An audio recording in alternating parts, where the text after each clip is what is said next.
ये मैं तमीज़ से बोलकर ही उनको समझाने की कोशिश करूंगा। अपना मौजू, मेरा पॉइंट ऑफ व्यू, मेरे तर्कश में बहुत तीर हैं और जिस तरीके से गाइस, स्वागत है आपका एक और नई वीडियो में। आज की वीडियो काफ़ी स्पेशल है क्योंकि आज की वीडियो होने वाली है मेजर गौरव आर्या सर के ऊपर। इनकी वीडियोस हमेशा से स्पेशल होती हैं यार। ये क्या जवाब देते हैं पाकिस्तान को यार, मतलब मैं तो इनका फ़ैन हूँ यार, और आप लोग भी उम्मीदें होंगे इनके फ़ैन, क्योंकि इनका जवाब देने का तरीका ही ऐसा है पाकिस्तान को यार। मतलब उनको उन्हीं की भाषा में जवाब देते हैं यार, मतलब एकदम मज़ा ही आता है इनकी वीडियो देखने में। तो अगर आपने अभी तक ओरिजिनल वीडियो नहीं देखी है तो लिंक डिस्क्रिप्शन में जाकर ज़रूर देखिए, और बाकी सारे एक्टर्स का लिंक भी डिस्क्रिप्शन में देखने को मिल जाएगा, तो उन्हें भी जाकर ज़रूर सपोर्ट करें। और अगर आप हमें सपोर्ट करना चाहते हैं प्लीज़ चैनल को सब्सक्राइब कर दीजिए और साथ में बेल आइकन दबा दीजिए, और साथ में वीडियो को लाइक करना मत भूलिएगा। तो चलिए बिना किसी तरीके की वीडियो को शुरू करते हैं, और मैं मिलता हूँ आपसे वीडियो के एंड में। तो चलिए शुरू करते हैं।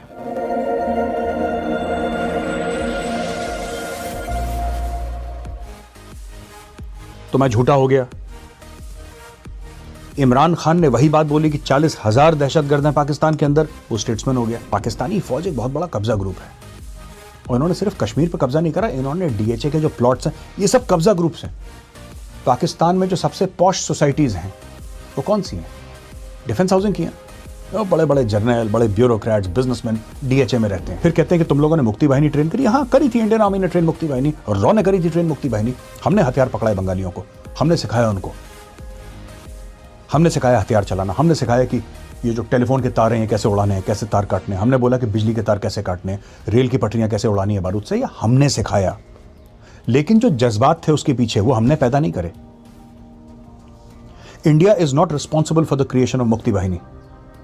मुक्ति वाहिनी बनी है 30 लाख बंगालियों की गर्दन काटने के बाद, 10 लाख बंगाली औरतों के रेप के बाद, तब बनी है मुक्ति वाहिनी। जनरल टिक्का खान ने यह बोला कि मैं बंगालियों की नस्ल बदल दूंगा। Pakistani army officially ordered the rape of Bengali women.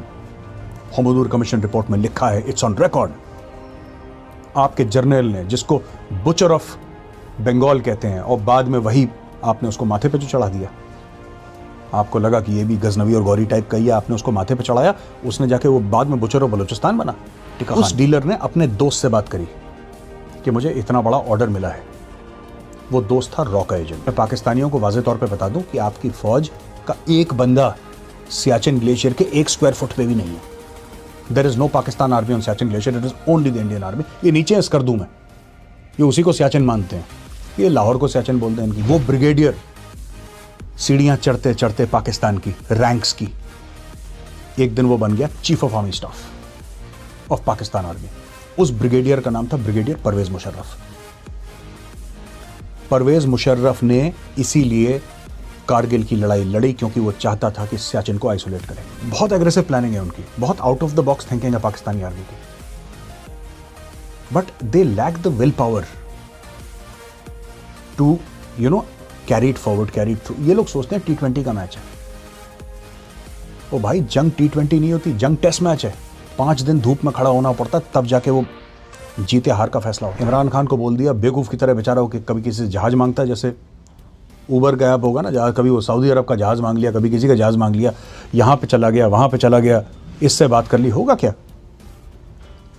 आप कश्मीर कश्मीर कर रहे हैं, कह रहे हैं मैं सफ़ीर बनूंगा कश्मीर का, मैं एम्बेसडर हूँ कश्मीर का। भाई तू पाकिस्तान का एम्बेसडर बन जा पहले। ऐसा नया पाकिस्तान बनाया है वैभव, इतना खूबसूरत पाकिस्तान बनाया है कि 5 से लेकर 2.5 पर आ गई इनकी जीडीपी। दैट्स इट, बन गया नया पाकिस्तान। नया तो उसने नया प्रॉमिस करा था, उसने बेहतर पाकिस्तान प्रॉमिस नहीं करा था इमरान खान ने, उसने नया बोला था। भाई 5 से 2.5 पे आ गए, नया हो गया। आप भारत के बारे में झूठ बोलेंगे, आपको भारत से रिस्पॉन्स मिलेगा। आप झूठ बोलना बंद कर दीजिए, हम भी अपनी दुकान बंद कर देते हैं, क्या फर्क पड़ता है?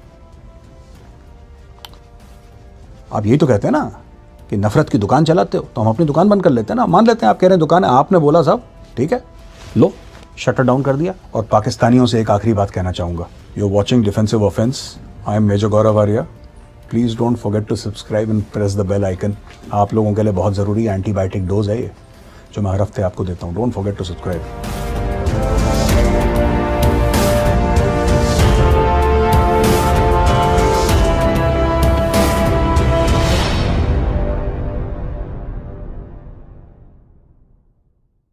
वैभव, मुझे काफ़ी पाकिस्तानियों की तरफ से डायरेक्ट मैसेजेस आते हैं, डीएम्स आते हैं, और कुछ जो सवाल वो पूछते हैं मुझे लगा मैं आज उसका जवाब दे दूं, क्योंकि सवाल तमीज़ से पूछे गए हैं, वो गाली गलौच नहीं करते, कोई गाली गुफ्तारी नहीं है उसमें, कुछ बुरी बातें नहीं हैं, और बड़े अदब के साथ उनको ऐसा लगता है कि, और पूछते भी हैं मुझसे, कहते हैं कि मेजर साहब आप इतना जहर क्यों उगलते हैं पाकिस्तान के ख़िलाफ़, इतना बुरा क्यों बोलते हैं, सवेरे से लेकर रात तक आप कुछ ना कुछ बोलते हैं पाकिस्तान के ख़िलाफ़, हम जानना चाहते हैं वजूहात क्या है। वैभव, मैं इसलिए जवाब दे रहा हूँ क्योंकि उन्होंने तमीज़ से पूछा है, तो जाहिर सी बात है हमें भी तमीज़ से ही बात करनी चाहिए। मैं तमीज़ से बोलकर ही उनको समझाने की कोशिश करूँगा। अपना मौजू, मेरा पॉइंट ऑफ व्यू, मेरे तर्कश में बहुत तीर हैं, और जिस तरीके से, जिस ज़बान में सवाल पूछा जाए, मैं वो कैपेबिलिटी रखता हूँ, मैं वो सलाहियत रखता हूँ कि उसी ज़बान में जवाब दूँ। तो आज मैं बड़े तमीज़ से, बड़े प्यार से उनको बताता हूँ। देखिए, जिसको आप कहते हैं ट्विटर पे जहर उगलना, या फिर कहते हैं आप सोशल मीडिया पे उल्टा सीधा बोलना, मुझे पाकिस्तानी आवाम से कोई प्रॉब्लम नहीं है। मैं पहले भी कह चुका हूँ, मैं दोबारा बोल रहा हूँ, मुझे पाकिस्तानी आवाम से कोई प्रॉब्लम नहीं है, कोई परेशानी नहीं है। क्यों परेशानी नहीं है? मुझे इसलिए परेशानी नहीं है क्योंकि मैं आपको जानता तक नहीं हूँ, मैं आपसे मिला नहीं। जिससे मैं मिला नहीं हूँ, मुझे उससे क्या प्रॉब्लम हो सकती है? खुद सोचिए। मैं जानता नहीं, आपका नाम कुछ भी हो, ABCD, आपका जो भी नाम हो, मैं आपको जानता नहीं। दूसरी चीज़ है, मेरी परेशानी जो है पाकिस्तानी डीप स्टेट के साथ है। मेरी जो परेशानी है वो Pakistani army, Pakistani military intelligence, Pakistani ISI और कुछ इनके पॉलिटिकल लीडर्स से है। और वो परेशानी क्यों है मुझे? पाकिस्तान अपने मुल्क के अंदर जो मन चाहे करे, उसका खुद का मुल्क है, और कम से कम हम ये मान के चलते हैं कि खुद मुख्तार है। हम मान लेते हैं कि खुद मुख्तार है। अब उनको बुरा लगेगा जब मैं बोलूँगा, लेकिन हम मान के चलते हैं कि खुद मुख्तार है, इंडिपेंडेंट कंट्री है। लेकिन ये बात ऑन रिकॉर्ड कहना बहुत ज़रूरी है कि ये जो, जिसको कहते हैं कोट अनकोट जहर उगलना है, हमने शुरू नहीं करा था, हम जवाब दे रहे हैं, और जवाब देने का हक सबको है। हम इसलिए जवाब दे रहे हैं क्योंकि सवाल पाकिस्तान ने पूछा था, और पाकिस्तान ने सवाल सोशल मीडिया पे पूछा था, इसलिए जवाब भी सोशल मीडिया पे। आपने मेरा ट्विटर हैंडल देखा, आपने कभी उसमें कोई गाली गलौच नहीं देखी होगी, कभी कोई उल्टी सीधी बात नहीं देखी होगी। And I try to keep it fact base. मैं अपना व्यू देता हूं क्योंकि मैं एक एनालिस्ट हूं, तो जाहिर सी बात है मैं अपना व्यू दूंगा, लेकिन मैंने कभी किसी को गलत बात नहीं करी। कोई ये नहीं कह सकता कि साहब हमारी फैमिलीज़ भी हैं ट्विटर पे और आपने उल्टी सीधी बात कर दी, लेडीज़ भी हैं, बच्चे भी हैं, ऐसा कुछ नहीं है। आप मेरा हज़ारों ट्वीट है मेरे, आप कोई सा भी ट्वीट देख लीजिए। दूसरी चीज़, ये झगड़ा पाकिस्तान ने शुरू करा, स्पेसिफिकली DGISPR ने शुरू करा। उल्टी सीधी बातें बोलना, झूठे प्रोपेगेंडा के वीडियोस बनाना, ट्विटर पे झूठ बोलना, ये सब DGISPR ने शुरू करा। और जाहिर सी बात है, अगर उन्होंने ये मान ही लिया है कि हम उनके दुश्मन हैं, और हमने मान लिया कि वो हमारे दुश्मन हैं, फिर दुश्मन से आप क्या उम्मीद रखते हैं? वो करेगा। कोई बात नहीं, स्वागत है आपका, यू वेलकम, आप करें, हम भी जवाब देंगे, लेकिन उसका भी स्वागत होना चाहिए फिर, क्योंकि कहीं ना कहीं जज्बाती ना होके, let's fight a good fight, let's fight a good fight. Pakistan ऐसा क्यों करता है? पाकिस्तान इसलिए करता है क्योंकि सारी जंगें वो हार चुका है। अभी यौम दिफा और पता नहीं कौन कौन से दिन पाकिस्तान में मनाते हैं। मैं 2-3 मिनट में इन पूरे जो भी जितने भी यौम हैं इनके, मैं आपको बता दूं इनकी सच्चाई क्या है। और मैं चाहता हूं कि जो मैं बोल रहा हूं, पाकिस्तानी अपने जर्नलों की लिखी हुई किताबें, उनकी जो अजीम शख्सियत हैं उनकी किताबें, या फिर उनके मौलाना मौलवियों की किताबें, या फिर उनके ब्यूरोक्रेट्स की किताबें, उनके पॉलिटिशियंस की किताबें खुद पढ़ें। मुझ पे यकीन करने की कोई भी जरूरत नहीं है। दुश्मन मान ही लिया ना आपने, फिर आप जो आपके बंदे हैं आप उनकी किताब पढ़ें। हम कहते हैं पाकिस्तान में दहशतगर्द हैं, आप कहते हैं मेजर जहर उगल रहा है हमारे ऊपर। कोई दहशतगर्द नहीं है। एक हफ्ते के बाद इमरान खान कहता है 40,000 दहशतगर्द है। भाई मैं क्या बोल रहा था? मैं तो यही बोल रहा था। मैंने बोला पाकिस्तान में दहशतगर्द हैं, तो मैं झूठा हो गया। इमरान खान ने वही बात बोली कि 40,000 दहशतगर्द हैं पाकिस्तान के अंदर, वो स्टेट्समैन हो गया। तो देखिए, आपके कॉलो फेल में फर्क नहीं होना चाहिए। ये मुनाफकत गलत चीज है। जो सच है वो सच है, झूठ है झूठ है। 1947 की बात लेते हैं हम। 1947 में पाकिस्तानी ये कहते हैं कि हमने कश्मीर हथिया लिया। आई एम सॉरी, ये फिर इनको झूठ पढ़ाया गया है। ये इनका सब्जेक्ट होता है पाकिस्तान स्टडीज, जिसमें कि पूरा का पूरा मतलब जिसको कहते हैं ब्लैक बोर्ड साफ कर दिया पाकिस्तान का। 1947 में जब पाकिस्तानी कबाइलियों ने और पाकिस्तानी फौज ने कश्मीर पे अटैक करा था, उस वक्त जो कश्मीर का महाराजा था उसने इंस्ट्रूमेंट ऑफ एक्सेशन साइन नहीं करा था। यानी कि टेक्निकली स्पीकिंग जब पाकिस्तानी फौज और पाकिस्तानी कबाइली कश्मीर में घुसे, कश्मीर उस वक्त ना भारत का हिस्सा था ना पाकिस्तान का हिस्सा था।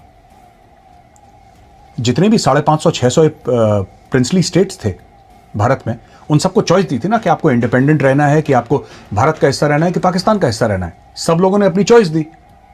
जब सब लोगों ने अपनी चॉइस दी तो कश्मीर को भी चॉइस देनी थी। कश्मीर का जो महाराजा था जम्मू एंड कश्मीर का, उसने डिले करा मामला।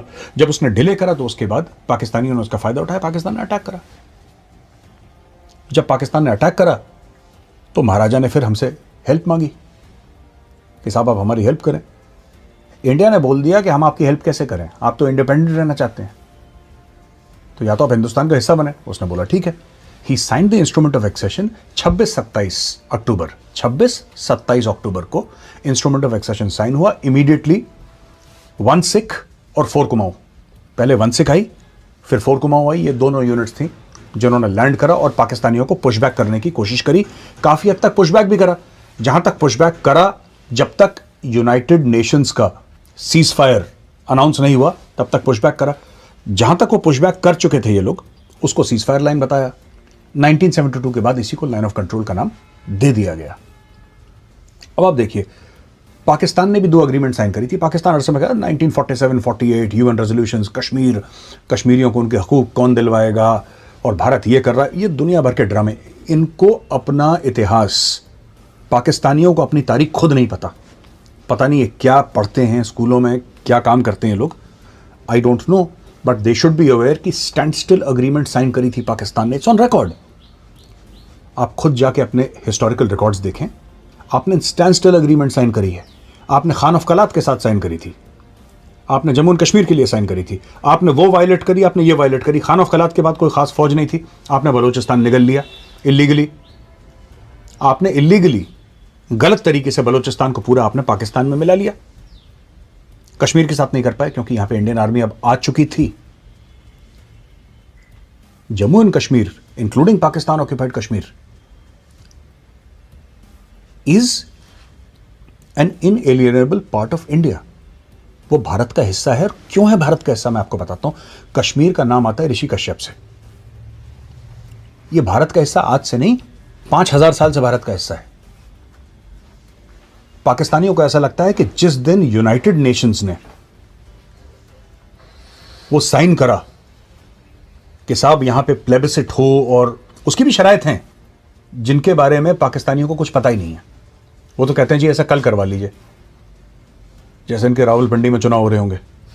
लेकिन इनको यह पता होना चाहिए कि उसकी भी शराइत थी। लेकिन उसके पहले क्या हुआ था आपको जानना जरूरी है ना। उसके पहले क्या हुआ था? उसके पहले यह हुआ था कि वहां पे ये जो पूरा एरिया है शामिल पीओके, ये भारत का हिस्सा था, जो कि पाकिस्तान ने गलत तरीके से ये अवैध कब्जा जिसको कहते हैं, ये पाकिस्तानी फौज एक बहुत बड़ा कब्जा ग्रुप है। और इन्होंने सिर्फ कश्मीर पर कब्जा नहीं करा, इन्होंने डीएचए के जो प्लॉट्स हैं ये सब कब्जा ग्रुप्स हैं। पाकिस्तान में जो सबसे पॉश सोसाइटीज हैं वो कौन सी हैं?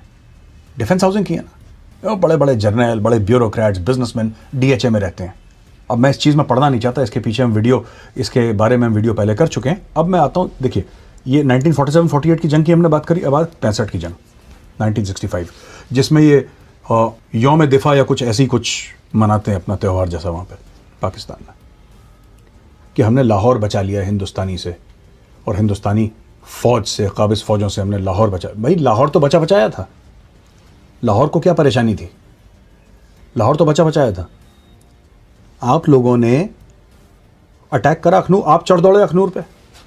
Akhnoor erstwhile Jammu and Kashmir state का हिस्सा है। आप अखनूर पे चढ़ दौड़े क्योंकि आपको ऐसा लगा कि साहब हम कश्मीर फतेह कर सकते हैं। तो अखनूर पे तो लड़ाई हुई, कश्मीर में लड़ाई हुई, लेकिन दूसरा फ्रंट इंडिया ने खोल दिया पंजाब में। तब आप परेशान हो गए कि इंडियन आर्मी की जहरियत है और ये है, बड़ा एग्रेसिव है। एग्रेसिव साहब अटैक आपने पहले करा था, आपके जनरल्स ऑन रिकॉर्ड हैं, आप पढ़ें उनको ज़रा प्लीज़। आप पढ़ें अपने जनरल्स के व्यूज़ कि आपके जनरल्स ने क्या लिखा।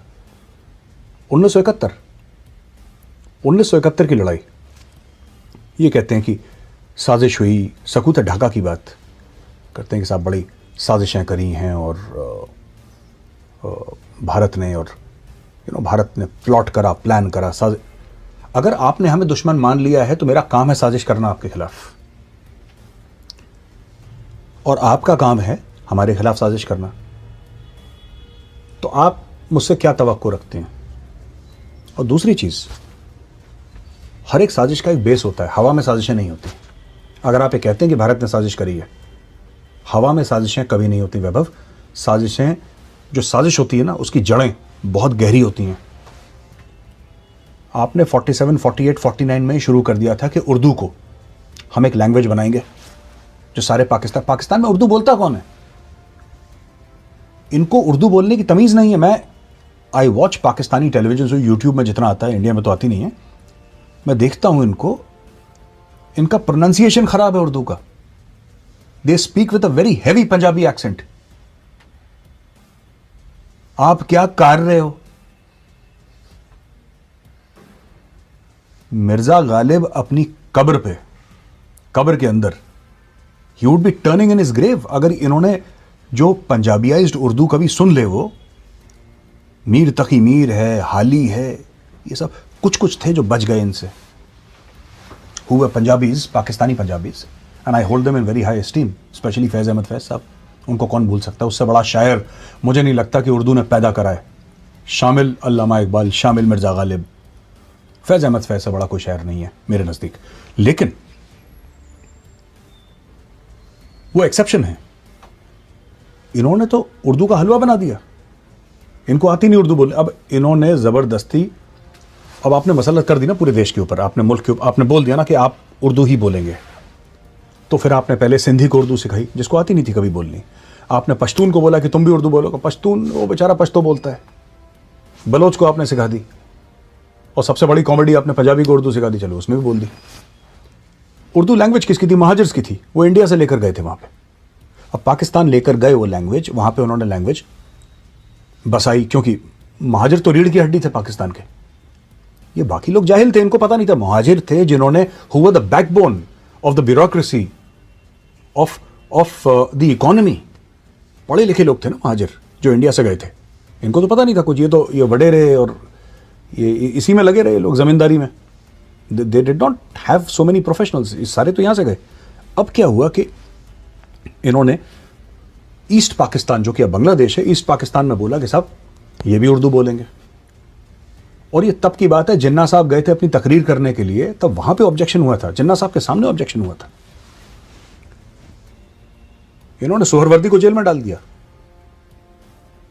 वैभव बहुत कलाकार लोग हैं। इन्होंने क्या करा कि वहां पे बोला बंगालियों से कि तुम उर्दू बोलोगे। बंगालियों ने बोला साहब हमारी जो तहजीब है वो हजारों साल पुरानी है। Bengalis talk about Rabindranath Tagore, they talk about Nurul Islam across the border, East Bengal, जो पुराना ईस्ट बंगाल, जिसको अब दैट एरिया ना, विच इज़, वो बहुत पहले ही पार्टीशन हो गया था।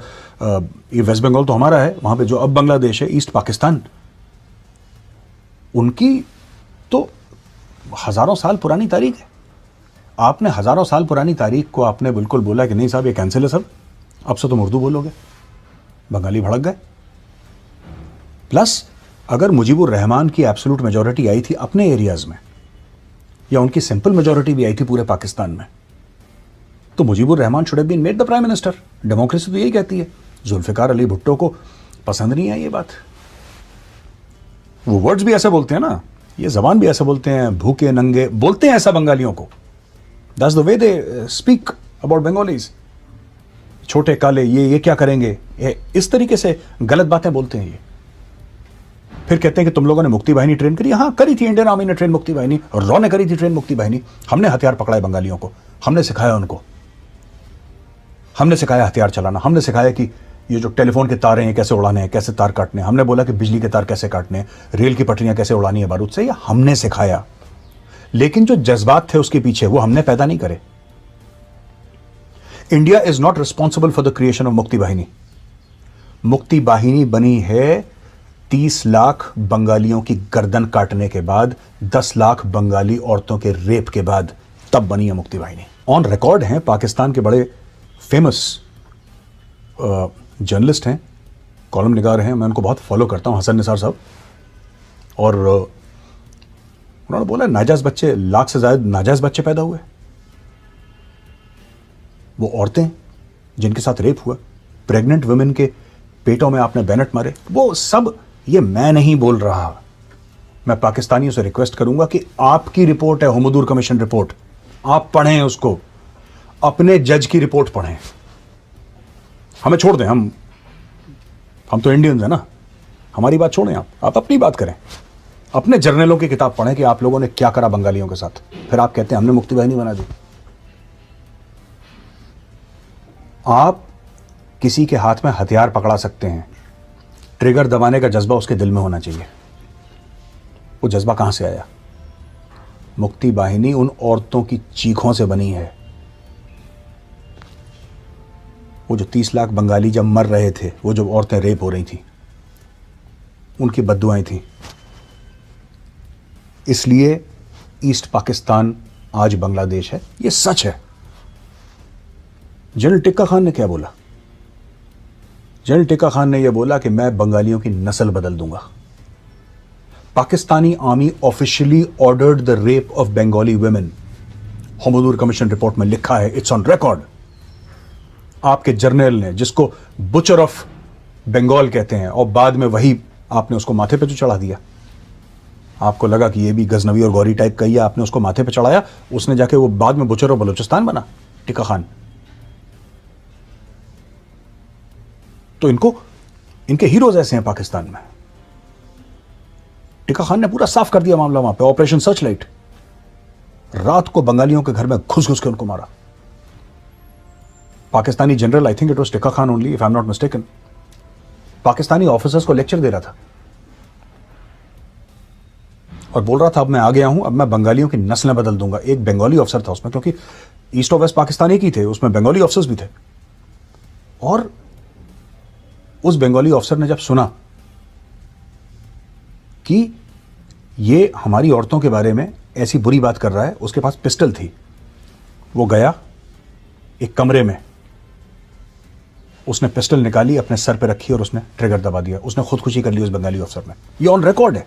एक पंजाबी अफसर है, मुझे उसका नाम याद नहीं है, और मैंने ढाका डूबते देखा, उसने किताब लिखी है जिसमें वाकया है। तो ये जो भी मैं बातें कह रहा हूं, आप खुद के जो आपके जर्नल हैं, खुद के आपके आला अफसर हैं, खुद के ब्यूरोक्रेट्स हैं, उनकी ज़बानी या कहानी सुनिए। अब हम आ जाते हैं 1999 कारगिल पे। कारगिल की स्टोरी क्या है? मैंने टीवी शो भी करी थी उसके ऊपर। मैं फिर से एक बार, ये पाकिस्तानियों को जानना ज़रूरी है कि कारगिल क्यों हुआ। इनको लगता है कि कश्मीर हमारी शहर आ गई, ये डायलॉग जो उनको बचपन से सिखाते आ रहे हैं ना, जहर घोलते आ रहे हैं इनके रगों में, कश्मीर हमारी शहर आ गए और हम ये कर देंगे वो कर देंगे। कुछ इनके कख इनके बस का नहीं है। कारगिल की वजूहात सियाचिन ग्लेशियर थी और उसका सराउंडिंग एरियाज, ये काराकोरम, नुब्रा वैली और इधर सियाचिन है। जब 1984 में इंडियन आर्मी सियाचिन गई और वहां पे तिरंगा लगाया, तो एक यंग ऑफिसर था कुमाऊं रेजिमेंट का, मेरी रेजिमेंट का। उस ऑफिसर का नाम था captain Sanjay Kulkarni. That officer later became lieutenant general Sanjay Kulkarni. He was director general infantry, as a war hero, और बड़ा शेरदिल अफसर। At a young age he went to Siachen, he took over Siachen. एक उनको बोला था कि तुम रेडियो साइलेंस मत तोड़ना। रेडियो साइलेंस मत तोड़ना यानी कि रेडियो पे बात मत करना, क्योंकि पाकिस्तानी सुनेंगे, उनको पता लग जाएगा। पाकिस्तानियों को ऑलरेडी प्लान था सियाचिन कैप्चर करने का, उस पर मैं थोड़ी देर के बाद आऊंगा। रेडियो साइलेंस क्यों तोड़ा कैप्टन संजय कुलकर्णी ने? क्योंकि एक जवान था जिसकी तबीयत बहुत ज्यादा खराब हो गई थी और उनको ये लग रहा था कि जवान मर जाएगा, जिंदा नहीं रहेगा ये। उन्होंने मजबूरी में रेडियो साइलेंस तोड़ा। तब पाकिस्तानियों को पता लगा कि इंडियन आर्मी सियाचिन में आ चुकी है और सियाचिन कैप्चर हो चुका है। इंडिया को कैसे पता लगा कि पाकिस्तान सियाचिन में आने वाली है? क्योंकि पाकिस्तान ने 2 या 2,500 एक्सट्रीम कोल्ड वेदर की क्लोथिंग और इक्विपमेंट का ऑर्डर दिया था एक लंदन के डीलर को। बिना उससे यह पूछे कि तुम और किसको सप्लाई करते हो। सच्ची बात तो यह है कि वो इंडिया को भी सप्लाई करता था। उस डीलर ने अपने दोस्त से बात करी कि मुझे इतना बड़ा ऑर्डर मिला है। वो दोस्त था रॉ का एजेंट। उसने आर्मी हेडक्वार्टर फोन करा या इंडिया फोन करा होगा उसने और बताया होगा कि साहब ये स्टोरी है, मुझे नहीं पता इसका मतलब क्या है, पर मेरे पास इंफॉर्मेशन आई है कि पाकिस्तान ने एक बहुत बड़ा ऑर्डर दिया है एक्सट्रीम विंटर क्लोथिंग का। तब इंडिया को पता लगा हो ना हो ये सियाचिन के ऊपर कब्जा करने की बात कर रहे हैं। तब वहां पे हमने मूव करी यूनिट्स, और वो यूनिट्स वहां पे गई और पहले टीम लेकर गए थे। First person to hoist the tricolour बेलाफोंडला पे, that is captain Sanjay Kulkarni, later lieutenant general, मेरी रेजिमेंट के हैं वो। अब पाकिस्तान ने वापस अटैक करना शुरू करा, काउंटर अटैक। फिर बाना पोस्ट की कहानी हुई, जो कायदे आजम पोस्ट थी, कायद पोस्ट थी, वो बाना पोस्ट बनी, जिसपे सूबेदार बाना सिंह ने अटैक करा और अटैक लीड करा, परमवीर चक्र मिला उनको। वहां पे झोंक दिया पाकिस्तानियों ने फौजी कि किसी भी तरीके से भारत को सियाचिन से फेंको। एक बार इंडियन आर्मी बैठ गई तो अब तो 84 से लेकर अभी हम अब तक हैं, तो आप समझ लीजिए कितने साल हो गए इतने। इंडियन आर्मी वहां से हटी नहीं, और आज की तारीख में एक पाकिस्तान की ब्रिगेड है जिसको पाकिस्तान कहता है सियाचिन ब्रिगेड। मैं पाकिस्तानियों को वाज़ेह तौर पे बता दूं कि आपकी फौज का एक बंदा सियाचिन ग्लेशियर के 1 स्क्वायर फुट पे भी नहीं है। There is no Pakistan army on Siachen glacier, it is only the Indian army. ये नीचे स्कर्दू में, ये उसी को सियाचिन मानते हैं, ये लाहौर को सियाचिन बोलते हैं, इनकी क्या। अब वो ब्रिगेड कमांडर था जिसको एक काम दिया चीफ ऑफ आर्मी स्टाफ ने कि तुम हटाओ किसी भी तरीके से भारतीय सेना को, इंडियन आर्मी को हटाओ सियाचिन से। उसने बंदे झोंक दिए अपने, और कई 100 पाकिस्तानी उसने सोल्जर्स मरवा दिए, लेकिन सियाचिन हमारे हाथ से नहीं ले पाया। उसने बेनजीर भुट्टो को एक प्रपोजल दिया कि हमें कारगिल पे अटैक करना चाहिए, क्योंकि कारगिल से रास्ता जाता है हाईवे 1 अल्फा सियाचिन। हम इनकी सप्लाई लाइन काट देंगे, वो भूखे मर जाएंगे सियाचिन में, इंडियन सोल्जर्स और ऑफिसर्स भूखे मर जाएंगे, फिर हम पैदल चलते चलते we will walk over and mop up the dead bodies करके एक बड़ा रोमांटिक सा इन्होंने प्रपोजल बनाया। बेनजीर भुट्टो ने शूट डाउन कर दिया। बेनजीर भुट्टो ने बोला ऐसी बेवकूफ़ी मत करो, इंसान के बच्चे बनो, डोंट डू दिस। वो ब्रिगेडियर अब तक जनरल बन चुका था।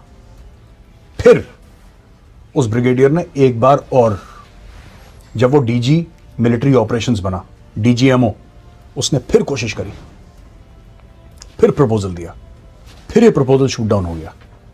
लेकिन एक दिन वो ब्रिगेडियर सीढ़ियां चढ़ते चढ़ते पाकिस्तान की रैंक्स की, एक दिन वो बन गया chief of army staff of Pakistan army. उस ब्रिगेडियर का नाम था ब्रिगेडियर परवेज मुशर्रफ। परवेज मुशर्रफ ने इसीलिए कारगिल की लड़ाई लड़ी, क्योंकि वो चाहता था कि सियाचिन को आइसोलेट करे। लेकिन वो भूल गया था थॉइस एयरबेस है वहां पे, और रास्ते हैं। आपको कारगिल के जाने की जरूरत ही नहीं है। मैं सियाचिन गया हूं, you don't need to go to Kargil. Kargil एक तरफ है, आप खरदुंगला से नीचे, सीधा नीचे आप खरदुंगला से नीचे आइए, यू कैन रीच सियाचिन। 5-6 घंटे में आप सियाचिन पहुंच जाते हैं। मैं बेस कैंप की बात कर रहा हूं, तो फिर आप क्या कट ऑफ कर रहे हैं। ये इन्होंने as usual, Pakistani planning is very aggressive. Pakistani army की जो प्लानिंग है ना, मैं 30 सेकंड में ये भी बता दूं, बहुत एग्रेसिव प्लानिंग है उनकी, बहुत out of the box thinking है पाकिस्तानी आर्मी की। But they lack the will power to carry it forward, carry it through. ये लोग सोचते हैं T20 का मैच है। ओ भाई, जंग T20 नहीं होती, जंग टेस्ट मैच है। 5 दिन धूप में खड़ा होना पड़ता है, तब जाके वो जीते हार का फैसला होता है। बड़ी ऑडेशियस इनकी प्लानिंग है, ये कर दो, यहां से ये आ जाएगा, ये वो होता जाता कुछ नहीं, क्योंकि they don't have the, either they don't have the depth और they don't have the maturity. ये बार बार ये गलती करते हैं। तो ये इनकी हार है 1999 में।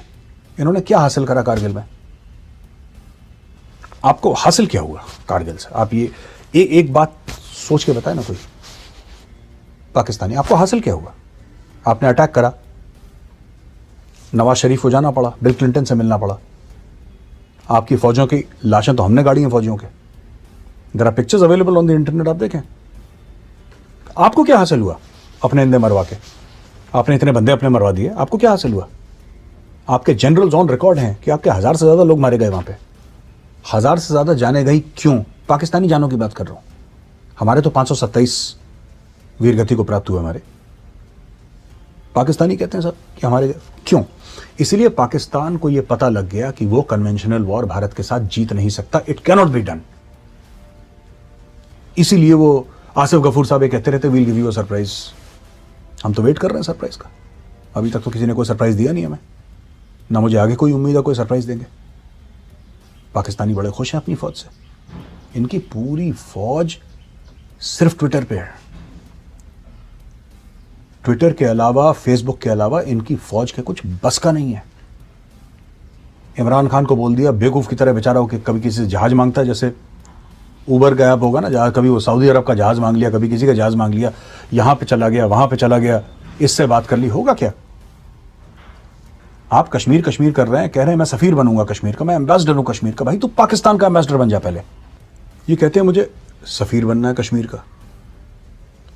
कश्मीर कॉज जिसको आप मानते हैं, कश्मीर कॉज, मसला है कश्मीर, जितना पाकिस्तानी फौज ने और पाकिस्तानी डीप स्टेट ने उसको हार्म करा है, अगर ऐसी कोई कॉज है तो इट इज अनफैथमेबल। इन लोगों ने, देखिए वैभव, सीधी सी बात है, अगर मैं हूं, ठीक है, और मैं कुछ बात बोलता हूं और मेरे सपोर्ट में एक चोर आता है, मेरी बात सही हो या गलत हो बात की बात है, वो अलहदा बात है।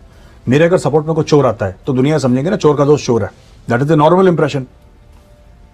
मैं कह रहा हूं कश्मीर का मसला पॉलिटिकल हो, मिलिट्री हो, कुछ भी हो, पाकिस्तान की दखलंदाजी के बाद वो बिल्कुल मसला खराब हो गया, क्योंकि पाकिस्तान की खुद क्रेडिबिलिटी नहीं है। अरे एक ऐसा मुल्क कश्मीर की बात कर रहा है जिसने अपने वजीर आजम को हैंग करा हो, एक को असैसिनेट करा हो, पहले वाले को गोली मारी हो, 4 बार आपके यहां मिलिट्री कूज हो। ये तो बनाना रिपब्लिक है। आपकी क्रेडिबिलिटी क्या है भाई दुनिया के सामने? जब आप कहते हैं मैं पाकिस्तान से हूं, लोग आपको किस नजर से देखते हैं? उनका पॉइंट ऑफ व्यू क्या है जब वो आपसे बात करते हैं? तो every Pakistani is an ambassador of Pakistan, like every Indian is an ambassador of India. हमारी तो अच्छी बात है, बुरी बात है हम ओन करते हैं, ये ओन नहीं करते। अब देखिए, अंदरूनी मसला है पाकिस्तान का, हमें को कहने की जरूरत है नहीं इसमें, लेकिन फिर भी बता देता हूं, 16% इनका एसेंशियल फूड आइटम्स का इनका इन्फ्लेशन है पाकिस्तान में। अफगानिस्तान का 8 है, इंडिया का 3 और बांग्लादेश का आई थिंक 6 और something like that. Essential food items का इन्फ्लेशन है। यू नो, मोर देन 10 और 12 लाख पीपल पिछले साल भर में अनएम्प्लॉयमेंट का शिकार है पाकिस्तान में, क्योंकि सिर्फ 20 करोड़ की आबादी है उनकी। 20 तो 10-12 lakh is a big figure for them, right? 88 lakh people have again gone below the poverty. See, गरीब हिंदुस्तान में भी हैं, पर आपको हर साल इंप्रूवमेंट दिखानी है ना। आपको हर साल बोलना है कि साहब ठीक है हमारे बड़े सारे बंदे गरीब हैं, लेकिन एवरी ईयर हमारे इतने हजार बंदे या इतने लाख लोग जो हैं हमारे शहरी, वो पॉवर्टी के बाहर आ गए हैं। ये दिखाता है कि कंट्री कितनी सीरियस है।